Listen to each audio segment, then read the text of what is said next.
तो बच्चों, अपने भौतिकी का एक नया अध्याय शुरू करने जा रहे हैं और इस अध्याय का नाम है वेक्टर, सदिश तथा अदिश। तो वेक्टर क्वांटिटीज या सदिश राशियां, स्केलर क्वांटिटीज या अदिश राशियां, इनके बारे में जानेंगे कि ये क्या होती हैं।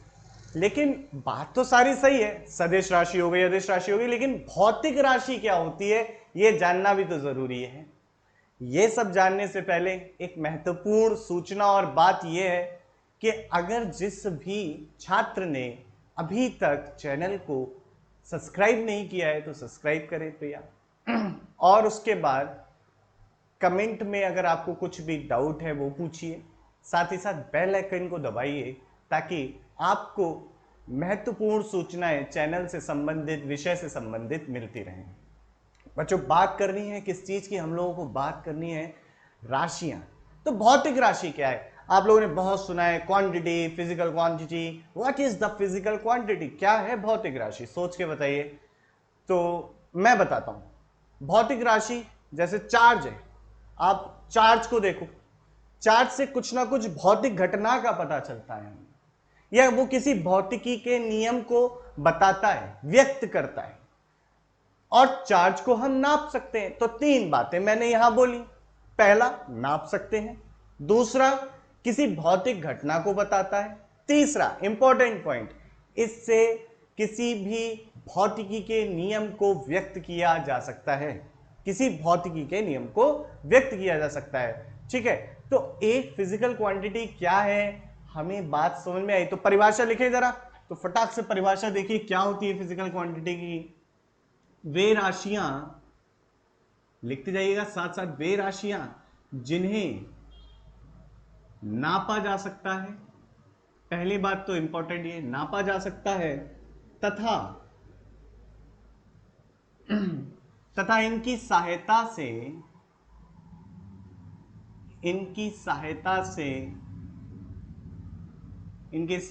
से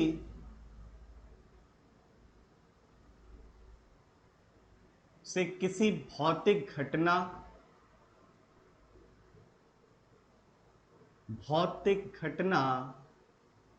अथवा, या और लगाते हैं, और भौतिकी का कोई नियम, भौतिकी का कोई नियम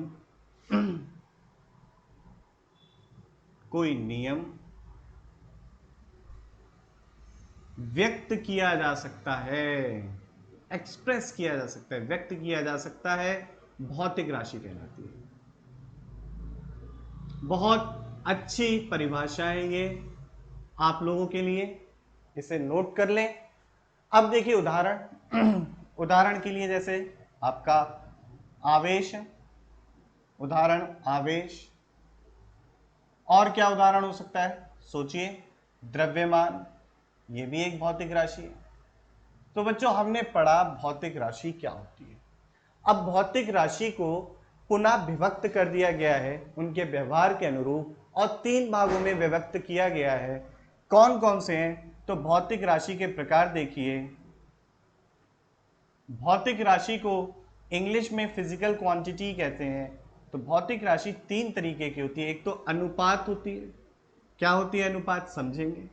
एक होती है अदिश, अनुपात को इंग्लिश में रेशो क्वांटिटी बोलते हैं। अदिश, सदिश, अदिश तथा सदिश। अदिश को बोलते हैं स्केलर, सदिश को बोलते हैं वेक्टर। अब अनुपात राशि क्या होती है, अदिश राशि क्या होती है, सदिश राशि क्या होती है, ये जानेंगे। बच्चों, जानते हैं अनुपात, अनुपात राशि या रेशो क्वांटिटी,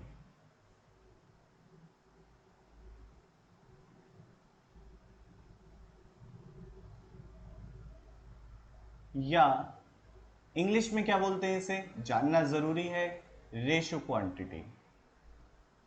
क्या होती है अनुपात राशि बच्चों?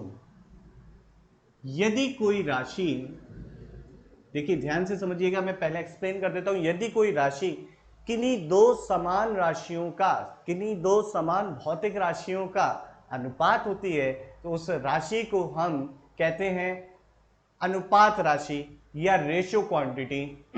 अब जैसे उदाहरण क्या है आपका अपवर्तनांक रिफ्रैक्टिव इंडेक्स, दूसरा सापेक्ष घनत्व रिलेटिव डेंसिटी। ऐसी राशियों का बच्चों, ऐसी राशियों का कोई मात्रक नहीं होता है, लेकिन इसका एक अपवाद है। क्या अपवाद है जानेंगे लेक्चर के एंड में। तो यदि कोई राशि किन्हीं दो समान राशियों का अनुपात होती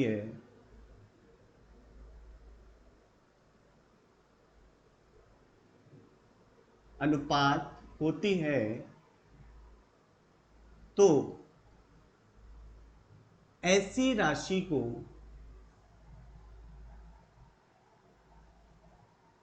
अनुपात राशि कहते हैं।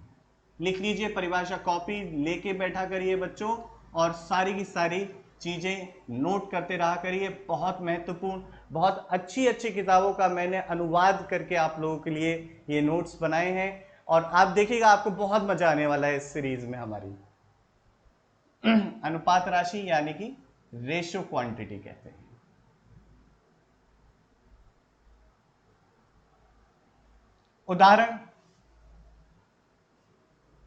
उदाहरण मैंने आपको बताया है।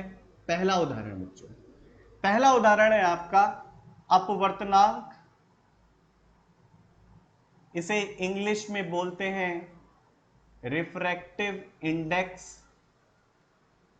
याद करिए क्या था रिफ्रैक्टिव इंडेक्स? प्रकाश की चाल।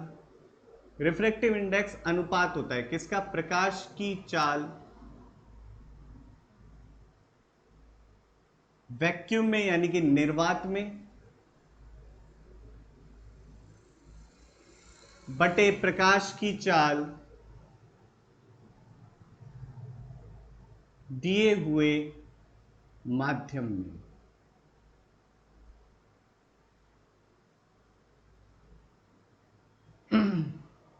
प्रकाश की चाल, ठीक है। अब देखिए प्रकाश की चाल, ऊपर भी चाल है नीचे भी चाल है। तो जब प्रकाश एक माध्यम से दूसरे माध्यम में जाता है तो उसकी चाल बदल जाती है, तरंग दैर्ध्य बदल जाता है, किंतु उसकी आवृत्ति यानी कि फ्रीक्वेंसी नहीं चेंज होती। इंपॉर्टेंट पॉइंट है, हम प्रकाशिकी की में पढ़ेंगे यानी कि ऑप्टिक्स में पढ़ेंगे। अब देखिए ऊपर भी चाल है नीचे भी चाल है, ऊपर भी मीटर प्रति सेकंड नीचे भी मीटर प्रति सेकंड, कट गए दोनों मीटर प्रति सेकंड, कोई इसका मात्रक नहीं होता। रिफ्रैक्टिव इंडेक्स का कोई मात्रक नहीं होता बच्चों। आप बात करें अगर सापेक्ष घनत्व, जिसे बोलते हैं हम इंग्लिश में रिलेटिव डेंसिटी इंग्लिश में बोलते हैं। तो रिलेटिव डेंसिटी क्या होता है? वस्तु का घनत्व बटे पानी का घनत्व 4 डिग्री सेल्सियस पर, बटे पानी का घनत्व 4 डिग्री सेल्सियस पर। यह भी तो अनुपात है। ऊपर भी घनत्व है नीचे भी घनत्व है, तो यह भी तो अनुपात है बच्चों। तो ये इसका भी कोई मात्रक नहीं होता और ये एक अनुपात राशि है। इसी तरीके से एक आता है आपका स्ट्रेन। स्ट्रेन भी अनुपात होता है। क्या होता है स्ट्रेन? जैसे कि आपने किसी वस्तु पर बल लगाया तो इस वस्तु की, मान लीजिए मैं ऐसे खींचूं, बहुत ताकत शक्तिमान में इसे मैं खींचूं तो इसकी लंबाई में परिवर्तन हो गया, तो इसकी लंबाई में परिवर्तन बटे इसकी वास्तविक लंबाई जो होगी वो स्ट्रेन कहलाएगी। दोनों है तो अनुपात किसका? लंबाइयों का। तो इसलिए इसकी भी कोई आपका मात्रक नहीं होता। और बच्चों ये तो हो गई अनुपात राशि। अब अनुपात राशि का मैंने बताया कि एक ऐसी राशि है जो अनुपात है दो समान राशियों का, लेकिन उसका मात्रक होता है। क्या है? सोचिए, कुछ दिमाग में लाइए, क्या हो सकता है? कमेंट करिएगा आप लोग और कमेंट में बताइएगा। नेक्स्ट लेक्चर में बताऊंगा कि क्या है वो।